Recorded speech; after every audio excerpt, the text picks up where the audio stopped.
नमस्कार। आज मु आपनको एपरी 8टी खाद्य शेयर करी जो आपण आमिष ठारू अधिक प्रोटीन पाई परिबे।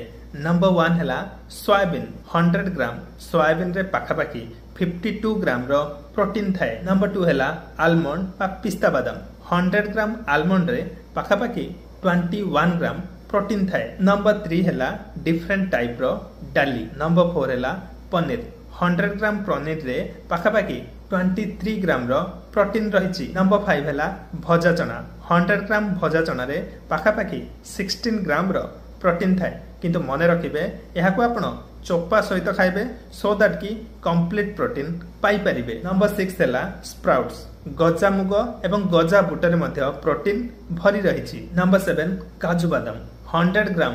काजू बादाम रे पाखापाखी 18 ग्राम रो प्रोटीन थाए। नंबर 8 है पंपकिन सीड एवं चिया सीड।